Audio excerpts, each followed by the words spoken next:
In order to describe the transformations that we see in a composition of transformations, it's probably important to figure out where our pre-image is, where our first image is, and where our second image is. So looking at this first example, I know that my pre-image is this blue triangle, and I know that because there are no primes, there's no apostrophes on the labels. So that must be where I start.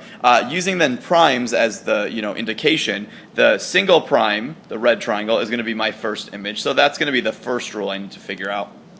And then the double prime is going to be my second image. So that's going to be the order that I need to write these rules in. So first up, let's figure out what's going on from the pre-image into our first image. And so I have three options at this point. I can do a translation, a rotation, or a reflection, a slide, a flip, or a spin. I can see that to go from my pre-image to the first image, that's going to be a translation. All I did was slide the triangle to get it to line up. So I'm going to say for rule 1, I have a translation. However, I want to be a little more specific and actually say what that translation is. So you may recall writing rules for translations before. We kind of wrote them in this format. We didn't just say up 7 or left 3. We wrote them more mathematically. And so first up, let's go ahead and figure out how many units to the right or left I've slid. So in this case, let's just get the A's to line up. I can see that I must be sliding to the right in this case, so I'm adding something. And counting up my spaces, I can see that I'm moving to the right 5 spaces. So for my first part of my rule, I'm going to say x plus 5. Comma. I also want to figure out the vertical slide I did, and I can see that again, to get the A's to line up, I must have moved up 1. That's the y direction, so I'm going to do y plus 1. So there's my first rule figured out to get from my pre-image to the first image. Well, next up I got to figure out what to do to get from the first image to the second one. I can see this time it's not a simple slide because the triangle's upside down. So translation is out.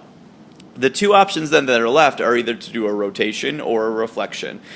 This is sometimes hard for people to figure out which one's which, so maybe try this. To test if it's a rotation, sort of put your pencil at the origin of that graph right there in the middle and spin your paper around. If you can spin it so it looks like the original, then you know you've found it's a rotation. If you imagine putting a mirror down and flipping it, then you'd have a reflection. So it's a little bit hard to figure out, but in this case it does work out to be a rotation. I have spun the triangle to get it to line up with the second image. But once again, I don't want to just say rotation, I want to say how far I've spun it. There's 3 options. If I spin it a quarter turn, which is basically a quadrant, think of that as rotating 90 degrees.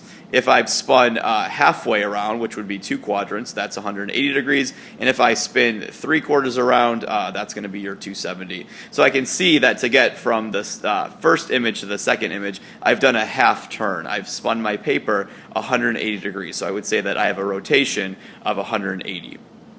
Okay, at this point, if you want to try this second one on your own, that would be a great thing to try. Otherwise, you can kind of let the video play through and my answers will pop up and we'll kind of talk about them briefly.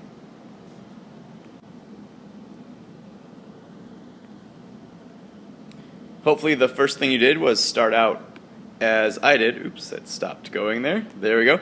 Start out like I did. Label the pre-image, the first image, and the second image by looking at the primes.